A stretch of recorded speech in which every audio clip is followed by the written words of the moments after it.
appreciate the double check. Yep. Okay, so I just pulled up the playoffs. Yep. Bracket, I think you'd call it. Yep. And we've had our first couple eliminations. So Tampa Bay's out, and Washington's out. Yeah. Rangers swept. I know. Your call. Yeah. Your call. I don't know if that was the hardest call, though, this year. No, but nonetheless. You said you like the Rangers, so credit where credit is due. And then we got Carolina's up 3-1. Boston's up 3-1. Sorry, Leafs fans. Dallas Vegas 2-2. Came back. They were down 2-0. 1-2 on the road. Good for them. Colorado's up 3-1. Vancouver's up 3-1. I watched that game. Oh, I watched a lot of hockey on Saturday. Which one? But that was a particularly interesting game because Vancouver came back. Yeah, come back and win. Down 3-1. Yeah, crazy. Yeah. Crazy. So one thing I was looking at, I just pulled up the stats. So like stat leaders in the playoffs. So McDavid is leading. Yeah. Fine. Yeah. He's fine. got 10, fine. Yeah. He's got 10 points in 4 games. 2.5 points game. We get it. You're the best. That's fine. Second, we have Matt Tkachuk, he's still a kind of star guy, though, right? Yeah. Like, what do you have for points in the regular season this year? Do you know? I don't know. Is he in the mix for tops, or I could probably? I don't know. I don't know. Regardless, and then third place is the guy that I like right now. He's also has 9 points in 5 games. Is Carter Verhaeghe from Florida. He's leading in plus minus, so he's +7. So this is again, like we kind of harp on the same shit all the time, but it's just interesting to do the experiment. For kids and for adults, you go and look at, the whatever stat leaders or whatever. I like going to plus minus because this is where you find names of guys that you never really pay attention to or that maybe you haven't really heard of. So for me, I don't follow NHL hockey to a T. Like, I don't know all the players anymore in the way that I used to when I was a kid. Like, when I was a kid, I knew everybody on every team and all the stats and all this stuff. I don't anymore. So if I go to plus minus, I see a whole bunch of names right now. I'm just looking down the lineup of like guys who I'm just like, I don't even know who these guys are. So anyways, I saw Carter Verhaeghe, which from Florida, who's leading the league in plus minus. He got +7 in 5 games, 9 points. And I'm like, oh, yeah, 9 points, 5 games. So I'm like, here's a guy that I don't really know much about. Like, we don't really pay attention to Florida up here anyways until the playoffs come around and all this. So 2013 third round pick to Toronto. That's where he was drafted. He played OHL in Niagara from 2011 to 2015. And then he was in the minors from 2015 to 2019. 2019, he played 1 season in Tampa Bay, and then he got traded to Florida, and he's been in Florida ever since. So here's a guy that's like been from first season had 13 points. This past season had 72 points.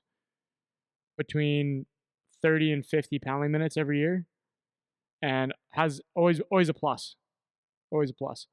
So it's just one of those guys. I like to point him out just because I just happened to be looking at the list before we started, and I was like, the interesting kind of guy to point out. Where like Carter Verhaeghe, maybe for some people like me, just not a guy that comes to mind when you think of who's a top player right now. And for the start of this playoff season, he's one of the top guys and a guy that you could probably watch and learn from if you're watching Florida, because he's not up in there as one of the top 10 names in the NHL. And it's a guy like, why is he a standout right now? There's a guy that you can kind of study and look at from that kind of perspective, which I thought was interesting. I don't know if do you know him at all? Do you watch him play? Yeah, I do. What's his style like? I can't break down his style, but he's not a superstar. He's a good hockey player. So is he like depth forward, like second or third line? He's centerman. I think he's a third line guy. Yeah, maybe he's a second line guy. Mm-hmm. God, he might be a first line guy. I don't know. Are you checking? Yeah. Let's see. Line combos. I'm just assuming. They got him a second line left winger. Yeah, I was just going to say, I'm assuming he's a top couple lines because he's got 9 points. Yeah. Second line. Typically second line playing wing. with someone. So he's with Lundell and Tkachuk. That's their second line. Barkov, Tarasenko, Reinhart. What a line. Oh, it's crazy. It's crazy. What a line. So anyways, for no other reason than just kind of interesting to find those little in-between guys like that where not exactly a superstar, good guy to kind of look and learn from and figure out what's up with this guy and kind of study him a little bit, right? Yeah, I mean, you obviously can learn from everybody, and you watch um, Connor McDavid or McKinnon or um, Matthews. I mean, they've got that special talent where they can just take over games with their talent and their hard work, and it goes to like what I want to talk about is the just compete level and battling is what makes these guys players. But so just staying on that for a second is I'm the exact same way. I love watching, and I think kids and parents and coaches when they're showing clips or when they're teaching hockey is to show those guys that aren't necessarily the most famous players because they do a lot of the things extremely well. And like Verhaeghe is one of them, right? He can put the puck in the net, but he can check. He plays a hard game. Look at a guy like Nick Paul on Tampa, right? Like that's not a guy that you think of as the superstar of that team. You're thinking more of a what's his name, Kucherov and Stamkos and Hedman, like the big names, right? But then you get these guys that score those big goals, and it's like a Nick Paul shows up, or in Trocheck, very good player in New York. Hyman is just complimenting. He's a huge compliment to McDavid, but the reason he is because one of the things that you'll find with him is I was reading an article about him on how he is like just works so hard off the ice and just treats every day like it's his job, like because it is. But there's that pro mentality, and he's like just works out so hard, strong, and but his habits of being a pro player and where he scores his goals from, right? They're not all they're not end-to-end rushes. I used that term a couple weeks ago that he can score most of his goals with a shovel because he gets in the dirty areas, right? And that's the thing that you need on hockey teams to win. And if I'm watching hockey as a young person, I would pay attention to not your stars necessarily. Of course, you pick out things that are your stars because they can, there's things that you can still apply, but I look at the guy that you're most likely to be like, and that would be, if you're a defenseman, it's probably not Cale Makar. It's going down the depth a little bit. It's maybe on Colorado a good nice forward to watch is Nichushkin. He was still a first round pick, I believe, but the way he plays the game, it's like he's all over the place, man. Just hard on forechecks and just compete, and that's kind of what I wanted to talk about mostly today. Is if we can. Well, I'll go into my kind of sort of introduction. Sorry, yeah. just I want to say a couple things before you do that. Yeah. Just first of all, you almost said youngster again, which is hilarious. Yeah, I know. Howie Meeker. I love it. But two things. One, I want to make clear before you start doing this is we're never poo-pooing the superstars. Well, of course not. So like you just kind of said in passing there, but you're like you can learn from everybody, and I totally agree. Obviously, I'm not saying don't try to learn from McDavid. Like try to learn from McDavid, man. That's great. Yeah. But it's just kind of pointing out some of this other stuff. This episode of the podcast is brought to you by the PowerTech online membership program. If you've been listening to Andy and I wondering, hey, how are they able to get all this podcast content out there? Well, that's because of our members. For just $9.99 a month, you can get access to our online video library, including hundreds of videos of Coach Andy teaching, and have the option for consultation calls with Andy or myself to go over anything you need. We can cover training, nutrition, coaching, parenting, agents, the junior college hockey path, whatever's of interest to you. You'll also be able to participate in our popular Ask Me Anything episodes, have access to special discount codes, and be given priority for any PowerTech in-person camps or events. If you like what we're doing here and you want to support us, this is the best way to do it. Visit powertechhockey.ca/memberships or find the link in the description of this video to learn more. And then I wanted to, two other things. One was about Hyman. Do you know anything about Hyman's backstory? Yeah. Like coming up? Yeah. So I was reading some comments on one of the videos about how his dad bought teams or something. Yeah. You know this? Okay. So here's my thing with that is the guy scored 50 goals this year in the NHL. Yeah. 50 goals. He's gotten better every single year. So it's like, I get what you're saying. Like, I get your point. Oh, about so you're going with the comment that people said he's playing the NHL because his dad paid his way. Yeah, well. And I'm like, dude, he scored 50 goals. Yeah. Like, how? What are you talking about? I don't care if I played with McDavid, I wouldn't score 50. No. You know what I mean? No. If line up anybody, if you put them with McDavid, they're not just going to get 50 because of McDavid, right? He's doing something right. So he's a 50 goal scorer in the NHL, and people are still pulling out his dad bought the team thing. And I'm like, guys, this is what I was saying several weeks ago about it runs out at a certain point.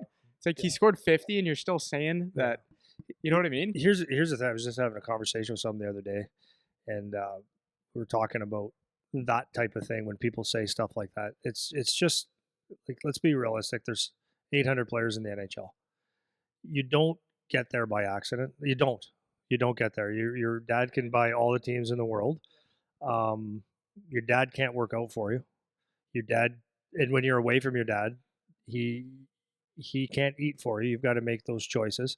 So, was there maybe a benefit of that for him being young? Maybe it was just a business opportunity for his dad.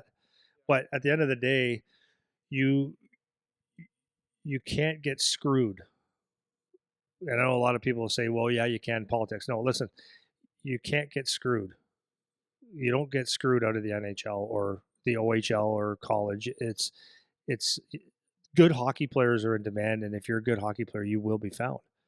And at the highest levels, you'll see it, right? You see guys coming from, I never heard of this guy. Where'd he come from? And it's because you can't hide good hockey players. They want the best of the best of the best. And if you're not good enough, you're going to go to the East Coast League or the American League, and you're going to earn your way up, and you're going to do it. There's no easy way to do it. You can't screw yourself out of the NHL because someone's dad paid for it or politics. It's not the way it works. And I know there's going to be people saying that's bullshit. It's not, because at the end of the day, you want the best hockey players. That's it. That's all. And you have to fight your way fight your way through. And to your point about Hyman, is like what I've heard is that yes, his dad bought a lot of the Toronto teams and stuff, and he played, but he didn't. I think he went to Michigan. Maybe Michigan or Michigan State. University of Michigan. Yeah. I got it here. So someone could say, yeah, his dad would have paid. Okay, that's fine. But he still played at Michigan. And he played his junior B, I think, in Hamilton a little bit. OJ. Junior in the OJ. Yeah. And then worked his way up. And he was in Florida to start, I think, or Tampa. It was Toronto. He went right to Toronto. He didn't start somewhere else? He was in someone else's system, though, I believe. That's Hockey DB says otherwise. Yeah, where was he drafted? He was drafted to Florida. Yeah, there you go. So he was in there. Yeah. Got a couple. He never played. He went right to, it says AHL, right to the Marlies after Michigan. Okay, so Toronto takes a chance on him, and he worked. He was when he went to Toronto, like I think the knock on him was his skating wasn't the best. This guy just put the time in, and he got better at it, and he worked on the little details after detail after detail where a lot of people won't. Yeah. And he made himself one of the best players in the NHL. You don't make yourself one of the best players in the NHL because your dad has money. I know. Or your dad bought a business. I'm not saying I like the optics of dad buying whatever. It's like I get it's not good. I'm not saying everybody go buy a team and that looks great. It's like I am aware of that, and the kid probably got some more opportunities because his dad could give him an opportunity, but he still has to take the opportunity. So it's like he's got just this is for my own well-being than anyone else, I guess. So like his last year, his last year in the OJ, he had 102 points, man. Yeah. It's like you don't pretend that you can't. Any league, if you got 100 points, you're a good player. Last year in Michigan, you had 54 points, and you can't cheat that. You can't cheat 54 and 37. Like over a point a game in Division I hockey or U Sports is unreal. If you're over a point a game, and then right to Toronto, he played 1 year in the AHL. It's not like he was a minors guy. So it's I don't know the tendency. People just want to focus on the negatives. Well, it's funny. A couple of years ago when he signed his contract, a lot of people were like, "What the heck is he cashed in here?" And now his contract looks like it's cheap. Yeah, seriously, right? Seriously. Yeah. So, anyways, just that was kind of food for thought for me, at least for people to think about, because I was reading the comments, people saying stuff about his dad buying teams and stuff, and I actually didn't know that.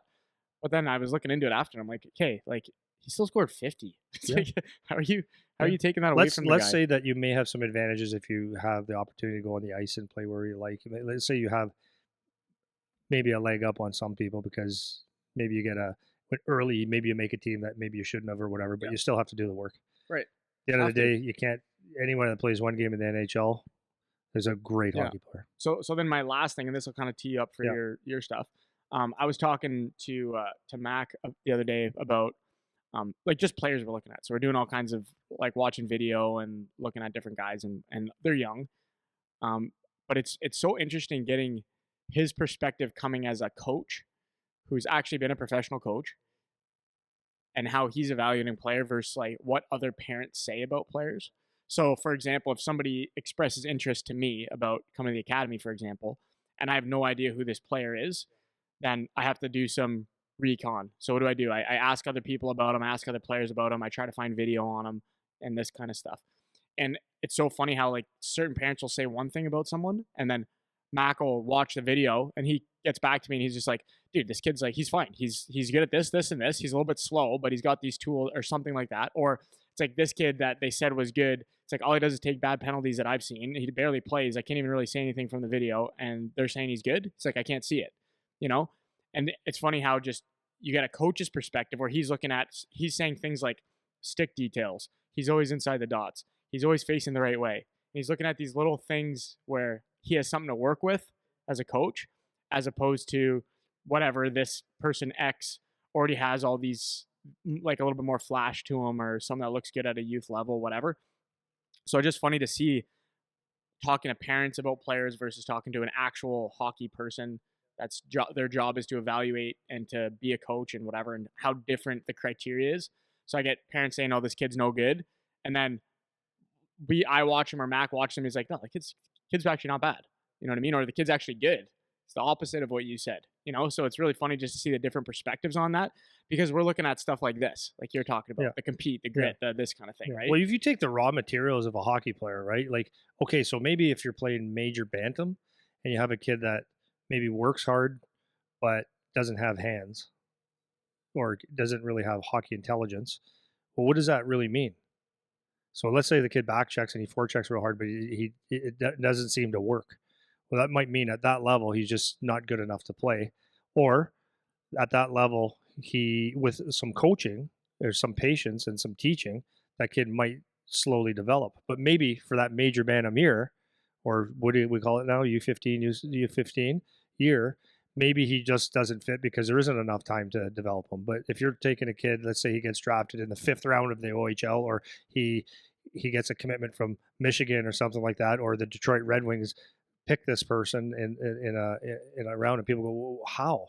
Well, because the raw materials are there, and they probably recognize that with coaching, if he's willing to work that hard, if he's willing to get in a gritty spot, if he's willing to, bust his ass all over the ice, with some teaching him how to be intelligent, teaching him how to maybe slow down here, have your stick here, do these little things over the next 4 or 5 years, because he's obviously willing to do it. That's how you develop a player, right? So like a lot of people would say, like, I'm going to use a method of the month here, would be the Matt Rempe guy. He was a decent, a good. I have nothing, like I don't have a visual on him, but he was a 6'7" or 6'8" hockey player that played in the Western League. He didn't have ridiculous penalty minutes. He didn't have ridiculous numbers as far as points go, but obviously they're looking at him saying, well, he's 6'8" and he can play a little bit, and with some time, he's willing to do certain things. So over a period of time, they put him in the NHL, and all of a sudden now it's okay. Now he's doing things that other teams are going to have to match, right? Like I think we said the other day, there a couple teams made trades. Like New Jersey made a trade to get McDermott just to back him off a little bit. And now he's, how Tom Wilson, basically, it used to be Tom Wilson running the show in the NHL, not bullying, that's the wrong word, but pushing the envelope whenever he could. And it was like everything was to negate him. Now it's like he's not the guy that everyone's talking about.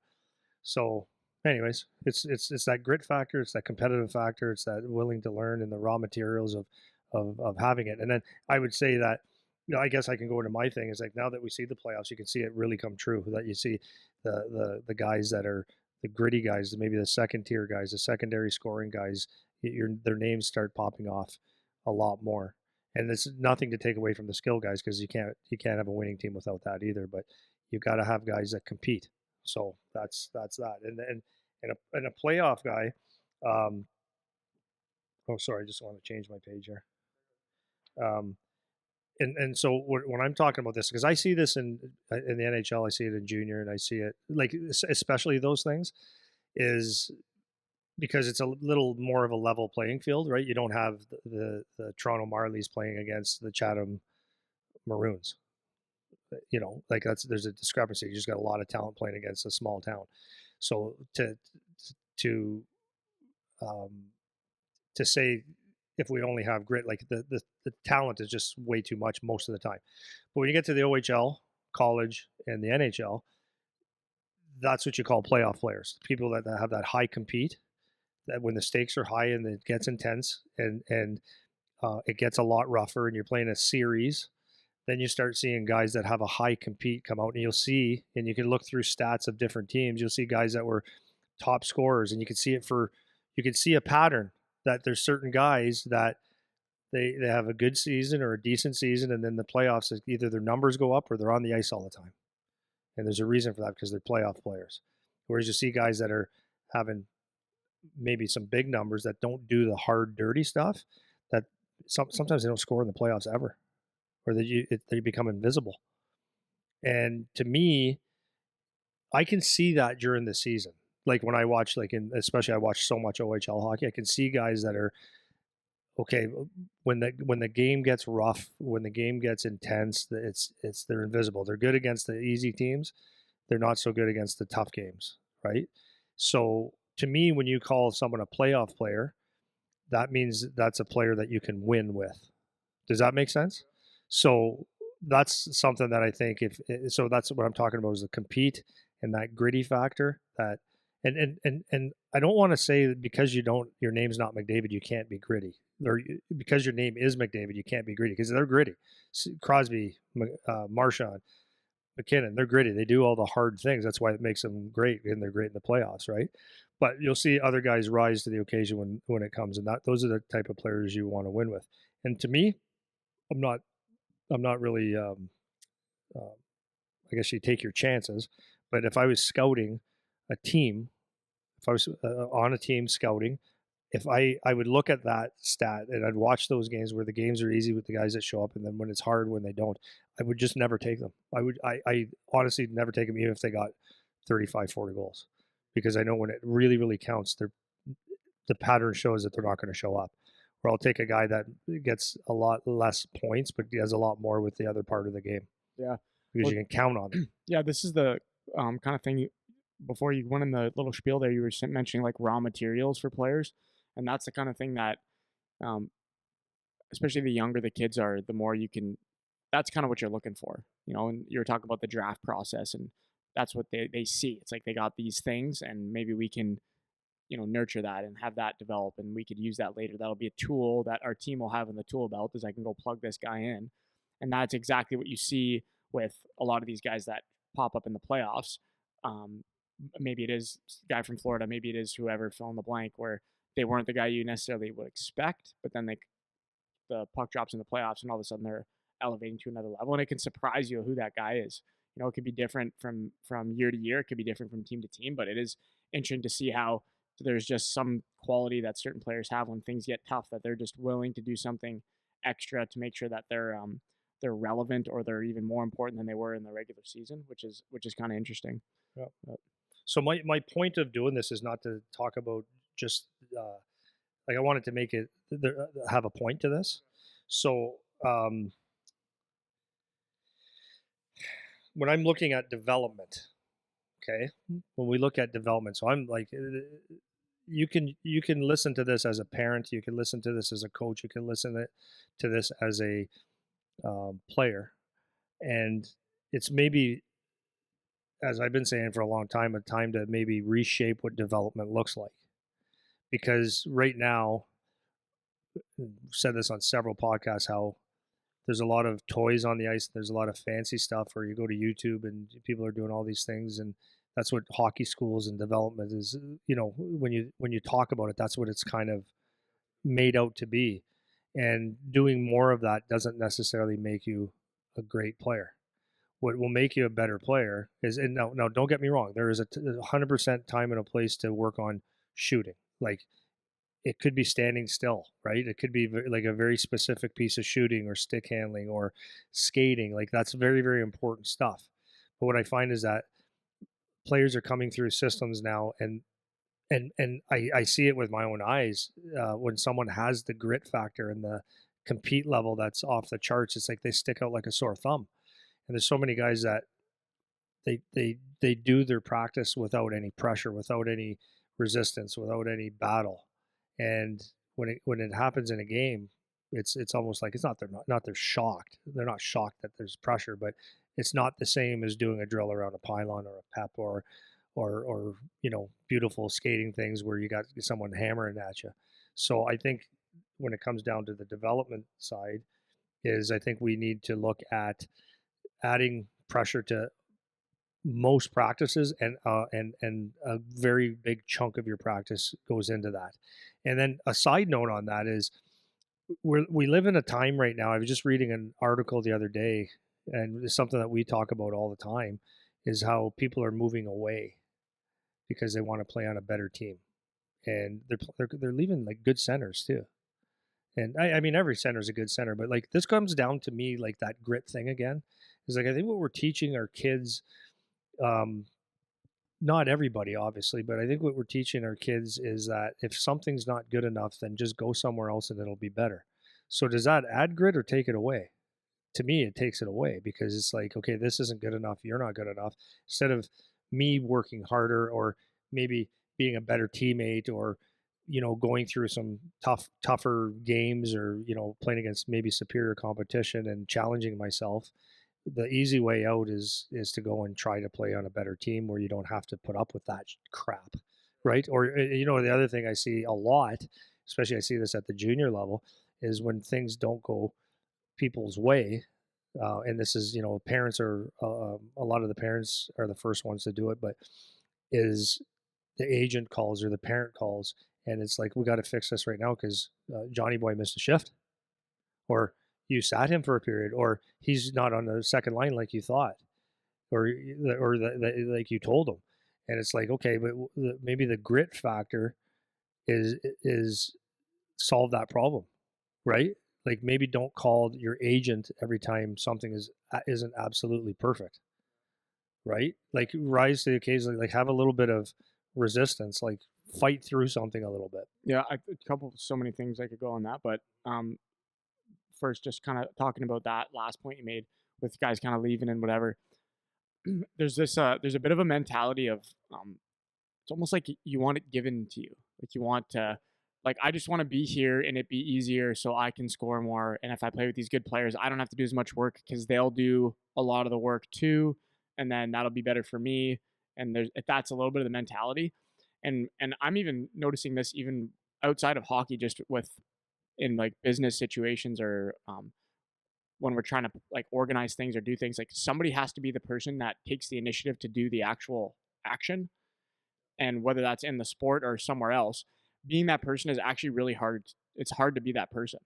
But if you are that person, then it's really good for you because wherever you go, you're a guy that is impactful, you know? And as a player, I think that's really easy. So, or that's really great because instead of thinking, okay, I'm going to go to this team where there's better players and then I don't have to do as much, maybe you kind of flip that and say, no, I want to have to do more. Like it's better if I do more because that's actually better for me long term to do more because then I'm going to be a more impactful player wherever I go afterwards.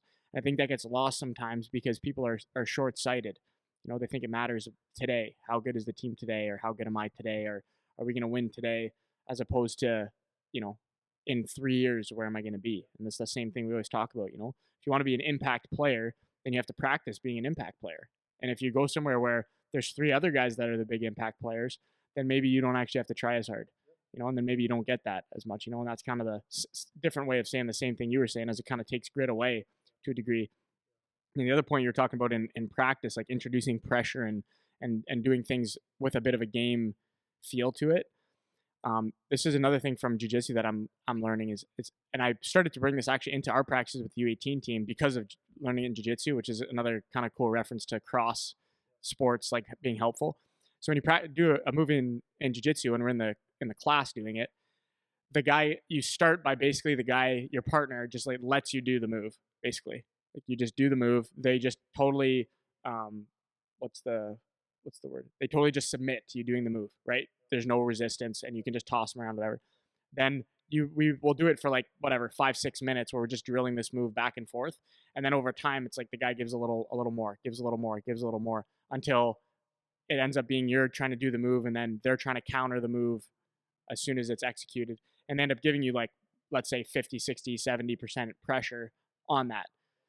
And that's something that I started to bring into the drilling because on the ice, because that exact purpose is if you don't have that progression up from no resistance at all to some to game situation, then you miss that bridge between this is just a drill versus this is something I can apply in a game situation. So there's a concept that I started using of just light pressure, which I'm sure I know I didn't invent. That's obviously something people use a lot, but I would explain it using those terms, light pressure. So I'll have a guy just in your back pocket. So guys just following you, tapping you on the legs, tapping you on the ass, like whatever, just so you know they're there. Yeah, get the stick in the way, something, just so that that person is constantly reminded, like, oh yeah, someone's going to be here, someone's going to be on me. And that is a very, very important piece to being able to execute a move in an actual game situation, as opposed to I only ever do this against a pylon, and then I'm going right from that to a game situation. And now you don't see that transition or bridge that gap between the two, kind of thing, right? So those are kind of the two things I pulled out of that Yeah. whole spiel you just made. Yeah.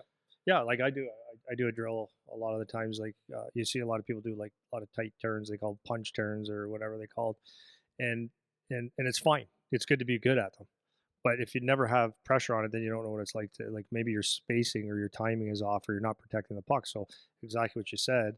I do one where we go kind of up and down the wall where there's I got guys just starting to stand there. So you got a little bit of space that you got to be aware of, and then it's a little bit lighter pressure, and then a heavy pressure to full pressure, and then you start realizing, okay, I can turn pretty good, but I'm turning at the wrong time, or I come out of this turn and I've got a stick on my puck, and so it becomes real. So it's very important. Yeah, Yeah, sure. or you come out of a turn, it's all good, but your feet don't move, so guy Yeah, can catch you. So it's like exactly. That's the all stuff these you little start to different figure out. elements and Yeah, layers that go onto the skill building. yeah, So definitely. without the pressure, you'll never know what that is until you get to a game when it's not where you really want to learn the stuff. So, anyways, that's the first thing. So like, I'm not taking away. I'm not taking away working on your shooting. I'm not taking away working on your skating or your stick handling or any of those elements of skill building at all. But what I'm saying is have that like more as a warm up and to get a feel, and then put some pressure in it. And then and pressure could just be playing, a small area game for all I know, right? So anyways, and the other thing that pressure does is it makes it real. Maybe I've said that already, but like let's say a passing drill. I was doing a game with some kids the other day, and there it was the 2 in 2 out game where it's a small area passing drill, and you realize that like sometimes if you do drills, if you're doing one timers or whatever, if it's not right in the guy's perfect like a perfect pass in their wheelhouse, they just let it go and say, "Come on, you gotta give me a good pass." But that's not game. So when you play games like that, all of a sudden you're getting passes where number one, you might not get it in your wheelhouse, so you have to adjust and get it quick. There's sticks there, there's pressure there, and then it's also for you passing. It's like you're trying to get it in the wheelhouse and to make the best pass. So when there's no pressure, it's a lot easier. So that's all I have to say about that. So work on your skill 100%, but make sure that you get into competition. But having said that, just one more thing about that. When you're working on a skill, that doesn't mean that you can be less competitive. Now, who you're competing with, you're competing with yourself.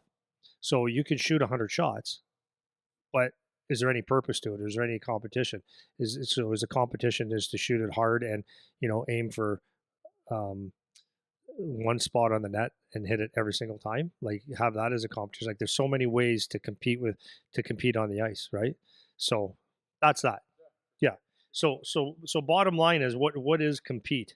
So I mean, you can get all fancy with it, but what it is just winning battles. It's winning battles, right? And that doesn't mean that if a skill guy can't have a high compete level. Is that what I mean? I'm trying to make it. That doesn't make total sense. Um, how I say this? Winning a battle is a skill. That's a skill in itself. So once you can win a battle, you could be the most skilled guy. Then you can apply your skill. But you can have all the skill in the will, and if you don't win battles, then you don't get a chance to apply your skill. So, right? So that's just that. It's getting to the net. It's back checking. It's not giving up on plays. It's the willingness to block a shot. It's finishing hits. It's as a defenseman, it's getting that stick in guys' lanes or knocking pucks away, boxing out, and just be very competitive. Like that will to make sure that every battle that you're in, because hockey's just battles all the time, is to win them, like win those battles and practice that on a daily basis. Yeah, I got two things on that. So one was I got an email that I haven't answered yet, which I'm going to, but I saw somebody who's asked the question of, um, he listened to the podcast a lot, and he was saying you guys always say when we're talking about hockey things, we give the caveat of like assuming a baseline of skill or like assuming a whatever. And he was kind of asking like, how do you measure what that means? Like, what do you mean when you say a baseline of skill? Like, what is the baseline and how do you measure it? Um, I want to get your kind of thoughts on that question first of all. But my thing was kind of like assuming you can do these things that you just laid out. So if I'm a coach and I'm watching, it's like, can you pick whatever category of skill you want? So let's start with like passing. Are you able to catch a pass? Are you able to give a pass? Do you have uh, are you able to get into passing lanes? Are you making yourself open? Are you taking good routes? These things are what would you'd consider the baseline. If you can do these things, like okay, you're meeting the threshold under the passing umbrella. If you go to stick handling, it's the same thing. If you go to whatever shooting, any other whatever skill you want to do, there's 4 or 5 things within that, which I'm sure anybody could really think of.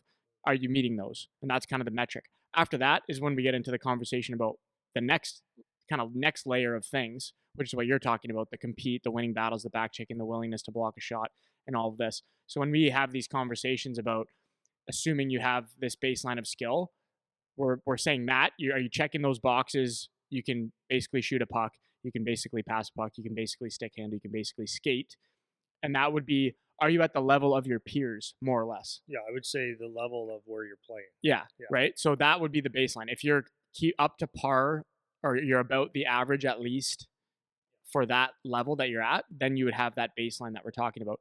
Beyond that, then we are looking at these things. If I backtrack a little bit, you kind of talked about how, if the Marlies play the Chatham Cyclones, who wins most of the time? It's going to be the Marlies, unless Chatham happens to have a great team on an off year or something like that. Um, Grittiness, compete, and all these other kind of next layer skills will not often bridge that gap if it's that far apart. When you get to Just make it harder to play against. yeah, it'll make it harder to play against, but it'll still be difficult to overcome that on average. Where kind of we're talking now is if you get into the playoffs, NHL playoffs, OHL playoffs, NCAA, whatever, even higher level AAA. Because I remember, like I always say with my AAA team growing up, we were terrible. And then all of a sudden when we were like 15, 16, we could compete in every game now, but we still lost quite a bit. We were like around a 500 team, 15, 16. And that's like, the puberty competitiveness and all that, I think was bridging more of that gap, kids catching up and all that. But anyways, my point being, where the grittiness to compete can now win you games is, again, given the fact that we're all kind of in the ballpark in terms of our ability.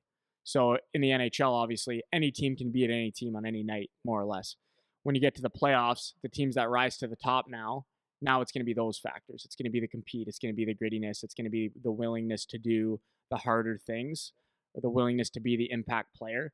That's when it can win you games. So for, if you're coaching a really weak team and you go in the dressing room and give the kids a spiel about, the grittiness and the compete and stuff, that's all good. But in reality, if you go play the superstar team, it's not going to bridge that gap necessarily. It'll definitely, to your point, make you harder to play against. But it's more down the line, if we're kind of all in the mix, what's going to win you games down the stretch when everyone's kind of around the same level. That's when all this stuff kind of plays and becomes more relevant. But you were talking, and it just triggered that email that I read when they were kind of asking about that baseline. What does that mean and how do you measure it? And that's basically where we work from. If you're around the average of your level, then all these things we kind of layer on top of that as a baseline. So if you're in the NHL as the most extreme example, the baseline is that. It's like, can you keep up? Are you fast enough? Are you strong enough skater? Are you strong enough shooter, passer, yada, yada, yada. And then we layer on top of that this discussion kind of thing, right? So yeah. So did you want me to answer a question on that? Well, you can kind of throw your thoughts. I kind of answered it myself, but you can throw your thoughts on the kind of that question, or just share your thoughts about that. Is he was asking, how do you measure the baseline? Like, how do you measure baseline? Is like, because we always say it like we take it for granted. We're like, assuming you're at the baseline, you're meeting the baseline, then let's have this next conversation we're going to have about whatever topic we talk about. Yeah. So it's like, assuming this, now we have this other thing to talk about. So this guy was asking, like, what is assuming this? Like, what is the baseline? How do you measure the baseline? Kind of thing. Yeah. So it's whatever level you're playing at or trying to play at, there's a baseline of, skating, right? So let's just like use skating, for example. So if you're playing house league peewee, the baseline is obviously a lot less. It's like it's getting around the ice. If you get to double A, triple A, Pee Wee, or what do they call it, U12, U11, I don't know what it is anymore. The skating is going to be a little bit faster. Doesn't mean it's pretty, but it's going to be a faster pace. It's a more agile guy. So the baseline is, as you said, somewhere in the middle of that is the baseline. If you don't have a really good baseline, then your compete level needs to be like off the charts, because that could negate some of your lack of skill, right?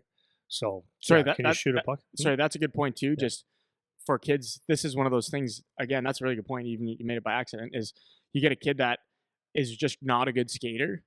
Like I'm thinking of one kid that we had. He played.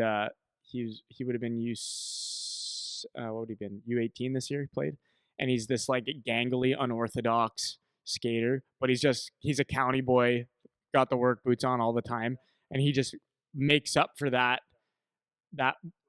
Yeah, with heart, like that he doesn't have that prettiness to him when he plays, but he just is so effective at being urgent and getting on pucks and being aggressive and doing all these things that the baseline of his skating is not so far back that he can't keep up, but it's definitely behind. He can bridge that gap by plugging in the compete factor, plugging in the heart, plugging in the willingness, whatever. So you can, to your point, like bridging some of that. Even if you don't meet the baseline, you still have to be in the ballpark. But if you're below the baseline, you can push yourself above where somebody takes a chance on you just because I can't ignore how physical this kid is, or I can't ignore fill in the blank on whatever skill you're making up for with, So it's just I was just thinking, like, as you're talking about that, I was thinking the OHL. I was watching a game last night, and there's a defenseman that's pretty, like, I'd say a tougher D, shutdown D, not a great skater, like slower boots, but he gets there. And when he gets the puck, it's out. There's not a lot of thought, but it's effective enough. And he plays a role that he doesn't have to go. So, like we say, the baseline, he doesn't go tape to tape every pass. He doesn't outthink so much that and have all kinds of fake moves, and it's not elegant in any way, and it's not ugly in any way. But it's like a slower boots, and it's just get it away from me. Because honestly, he's smart enough to realize, like, the more it's on my puck, the worse our team's going to be. The more it's on your stick. Yeah. The more of the puck's on my stick, the worse off we're going to be. So he keeps it simple and puts the puck in places where skill guys can do the work. So that's like intelligent. But if you come down on him on 1-on-1s or in the corners in front of the net, you're paying a price, and no one wants to be around him. So he buys himself a little bit of room and maybe half a second, because you will pay a price go near. You might get an elbow, you might get hit hard. So that negates that compete factor that he has, negates the skill. And it'd be the same thing as a forward, right? You might not be a great stick handler or even the best skater or the best shooter, but you have the ability to, be good on the wall and compete and win that battle to get it out of your zone and to get it in the other zone, so you can forecheck and hit somebody and create space for your skill guy. Yeah. So it's really important, man. Yeah, those guys are they're always the unsung heroes, man. They're the guys that they don't get any. Well, they get love from the team. They don't get, like, outside of the team. They're not the guys that get the spotlight necessarily, but within the team, guys that are like that, it's like they're always the guys that are getting all the love. Yeah, well, they know they need them. Take Ryan McGuire on Guelph, right? Like, who wants to play against him? It's a pain in the ass. Is he the best skater? No. Is he a good skater? Yeah, decent. It's not the prettiest stride, but it's good. And does he have the best hands? No, but there's that baseline level where he can make moves. Like, he's got some good stuff, but his game is not based on that. But you're anywhere near him, he's going to lay you out. And it's really hard to play against. If you see him chip one into a corner and go get it, it's like, I'm glad I'm not playing against him, because he's gonna hammer you, right? So he's got a baseline skill, and I'm not cutting him up by any means, right? He's got a baseline skill that's good enough, for sure good enough, but the compete level is so high that that's not a guy that you ever want to give up. So he's not the one that gets the first star every night or in stuff like that. But if you're picking guys on the team that stood out, he stood out, right? And again, it's almost like people cheer him on because he's working so hard, but it's like so effective. I was just putting here, like, it might seem obvious, but why is having that compete and having that grit so important? Bottom line is, you become really, really hard to play against, right? I look at a guy like one of my kids' former teammates, Matt Poitras. right? Very, very, very skilled. This guy can hang on to a puck all day, and he has the patience and stuff like that. And when he first came into the OHL, it was like at first I was like he puts himself in spots where it looks like he's going to, and he took a couple hard hits and stuff. I remember talking about that. Yeah, but the kid just kept getting up, and the great thing was he kept going back. And so you have an ultra skilled, and an elite passer that goes into the areas where a lot of people don't go and is willing to take the hits, and then so you got skill plus grit equals wasn't supposed to play in the NHL last year, but he did. Is he still hurt, by the way? Yeah, he had He's out, surgery, right? but Yeah, so he'll be okay. So that's a good one because that's like a different kind of grit, eh? Like that's or you take Cowan for London Knights, first round pick to the Leafs. So a lot of times you think of a gritty guy like Niskuchkin, let's say. Is that his name? I something like that. Yeah. Valerie Niskuchkin, I think. I love him. I can watch this guy all day. He's got skill, but he's like so gritty, like so good. But he's like 6'3". So a lot of times you look at, okay, he's got big, he's got to be gritty. Yeah, not necessarily. You don't think of that type of grit Right. off a skill guy of just continually getting back up or continuing to battle. You don't necessarily categorize that as grit, but you should. It's just a different kind. And on the flip side, you if you think of Easton Cowan, for example, you think, okay, a smaller, skilled guy. And it's like skilled for sure, but this guy is gritty. He's the first on the forecheck. He backchecks. He makes plays. He gets his nose dirty every single time. Brad Marchand, right? Like, so it's. I love that guy, by the way. Oh, he's unreal. He's one of those guys you love to hate, but he's just. I love that guy. He's just got his shit together. 100%. It's great. 100%. But you're hard to play against. You wear the other team down. Like and that's the other thing, especially getting into a series. You play someone over and over. Like you play Ryan McGuire once, that's enough. You play him 2 to 5 times and throughout the year, it's like you remember that name. Yeah. Right. You remember Arbor Jacki. You remember those names. They're hard to play against, right? And then you get into a series. It's like now you got possibly 7 games against these guys. Like that's where grittiness comes in, and that's you wear them down. It's either someone's got to give, and I know one guy that's not. Or I know some guys that they just don't back down, so it's like you're in for a long night or a long series, right? Absolutely. Anyways, that's that. It's just important. You become hard to play against. You wear the other team down, and it's good for your team, obviously, to have that grit. It's inspiring, right? See someone take a hit, give a hit, and go to the places. It's the best part, man. As a team, as a team afterwards, that's the best. Those are the best moments I remember in the playoffs, like. Scoring a big goal is awesome for sure. Oh, it's great. But next to that is you get a guy that just is eating a shot or can muck it on the wall for 10 seconds while he's got 2 guys just barreling down on him and he can just hang on to it.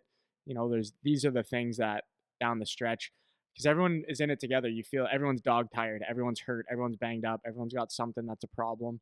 And then you still got this guy that's throwing his face in front of a puck or doing everything he can to just get it over the blue line. It's like, seems like it's such an insignificant thing, but you just get it over the blue line, and they just did it. And it's I remember getting fired up on the bench watching guys do it, or if you do it, it just feels awesome, man. It's just great. Yeah. So the next question is, how do you develop, compete, or can you? And it's debatable, right? Is compete and grittiness an intrinsic thing, or can it come from the outside? I think it could be a combination of both, and I think maybe some guys they just have that, but I could be totally wrong. Maybe it's not. Maybe it's more learned. But I think there's more competitive people, right? Like if I'm playing a game of cards, which I don't, but or something like that, like at this point in my life, I don't care that much if I win.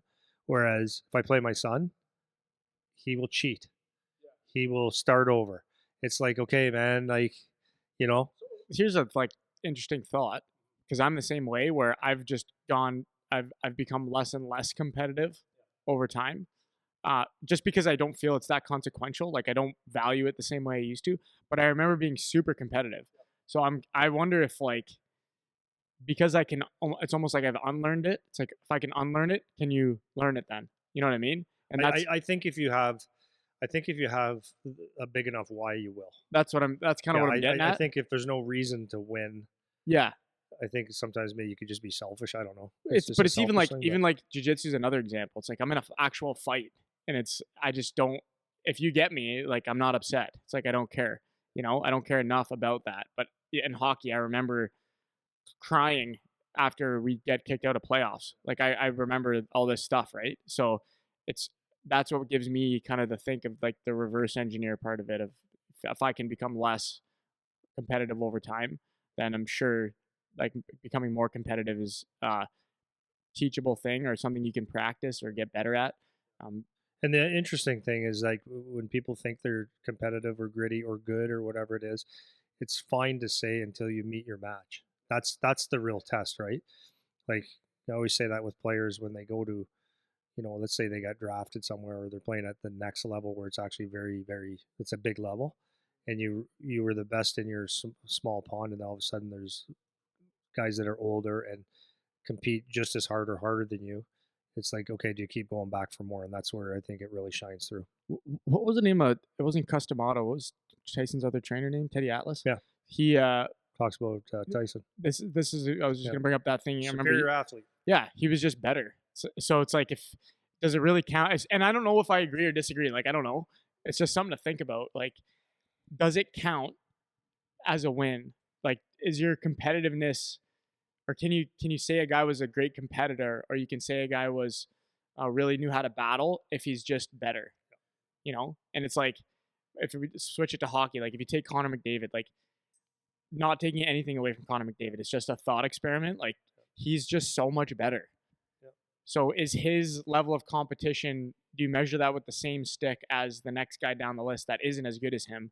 Because he's just better. You know what I mean? So I know. it's just an interesting thing to Yeah, think that's what I'm about. saying. I was thinking of that with Yeah. Tyson while you were talking there. It's like he's just superior. So does he have to? And then he gets in those fights where it is somebody who's got a big enough why. Who is it when the mom died? Buster Douglas, where his mom died, and then he comes out and huge upset of that fight, and it's like he met his match that night, and then he lost. And it's an interesting thought experiment. That Yeah, kind of yeah, I stuff. love that. I would like to get Teddy Atlas' book. I've been looking at getting that, and the other, who's the other one? Another boxing coach wrote a book. Anyways, I like to read it because they got some really He good. was on. They got some good psychological Did stuff. you listen to him on Lex Friedman podcast? Teddy Atlas. It was like 3 hour conversation. They were talking, and he was like going through the story and talking about all this stuff.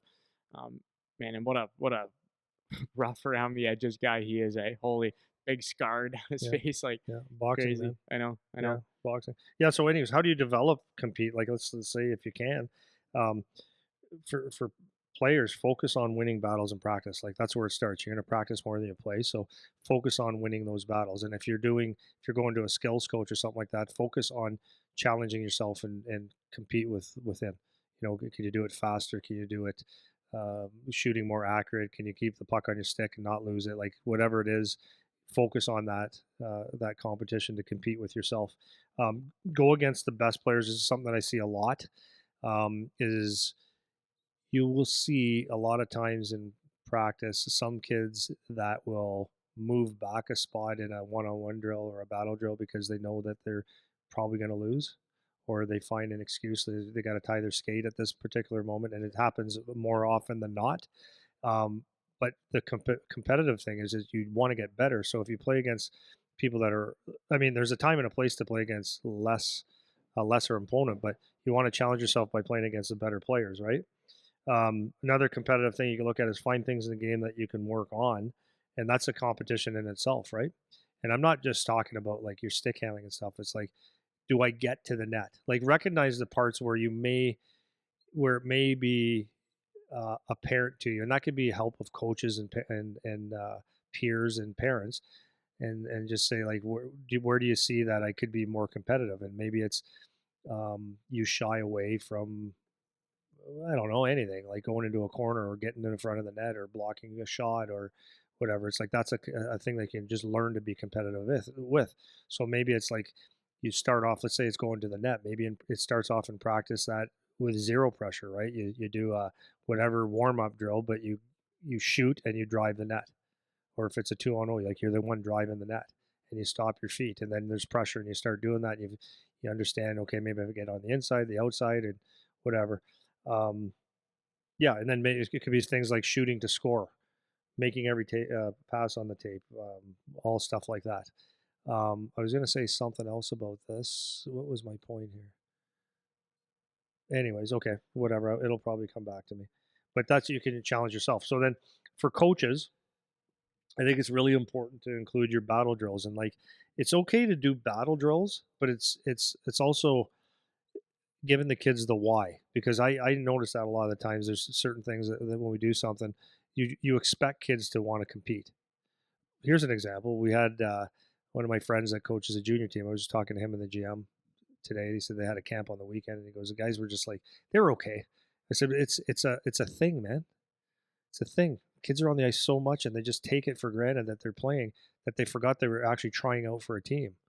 There's a very few, he said, that came out and they were like showing that they wanted to play, because the other ones were there for skate. And that's, to me, that's that competitive edge. It's like, no, you got to come there and earn a spot, right? It's, you're just not going to be given, handed to you. But anyways, battle drills in the small area games, it's like really, as coaches, focus on rewarding kids when they do something well, when they win a battle, when they get in there first, when you see that effort in the battle drills, like, and don't just play the cross ice games just to play. Have it with some actual compete in it. So that's where it's important that if you do play like a cross ice game or whatever small area game, that there's if you want the best out of your players, is to have a score with it, right? And maybe the score isn't just it could be goals, it could be block shots, it could be takeaways, could be anything like that, to focus on something that your team is lacking. And the more that kids see that the coach rewards that type of effort instead of just the goals, then I think you could probably see kids go, okay, I want some love too, right? You know what I mean? So reward and praise that, and then have consequences for winning and losing. So you go to a practice, yeah, have a consequence, right? So it could be losing team skates, push-ups, whatever it wants to be. It could be just you lost, you won, like whatever, but let them know who the winners are, right? Because that's it. I think you start fostering that ground of winning attitude and winning culture, that winning is important, and I think kids will start seeing it more and more. So that's that part. When would you do your when do you harp on this, or when do you use competition drills, or it's basically every practice, every drill, every shift, right? That's, you're always focusing on it. I mean, there's points in the practice where it's like warm ups and stuff, but like you still want to make sure they're competing with yourself, but add competition and as many things as you possibly can. And then parents, I guess it's reward compete levels, right? And it's not like you're harping on things all the time, but when you see your son or your daughter play a game and you don't notice a back check, like it's okay to point that out. It's like, is a coach, you don't have to be an ass about it, but does the coach not want you to come back to your own end hard, right? Or, wow, did you ever come back to your own end hard? Like, you had a turnover there. That's really impressive. That's a good compete factor. That makes you stand out more than a lot of other Yeah, things. that's a great point. It's Yeah. the forecheck, right? Are you getting in there hard? Are you getting to that, doing the little things? Did you shy away from a hit? Like, why did you shy away? That was the point I was going to make. Is sometimes competing in the grit can be scary, and you might be reluctant. So, like, a good example is when kids get to the OHL. I hear a lot of the kids say, "I just want to get in a fight. I'm not sure how to do it. I want to get in that fight, or I want to go in the corner with that guy." And it's like, ugh. And then they get in one and they realize, oh, it wasn't so bad. Or maybe it was everything they thought, but for the most part, it's never that bad. So sometimes just testing, going against stiffer competition, and testing the waters of compete might get you to the level where, okay, this isn't so bad. I might even enjoy this. Yeah, for You sure. know. Yeah. Um, Last thing I just want to say about this is, you don't. I kind of said it, but you don't have to be the biggest player to be a really grindy guy. In fact, a lot of the times the smaller guys that look less intimidating when they come at you um, create more of a, what's my word, shock value, and you don't know what you're getting with the guy that's 5'8" as opposed to 6'4", right? So it's a little bit of a surprise there. Yeah, yeah. So Cool. yeah, so Cool. that's really all I have. No, that's good, man.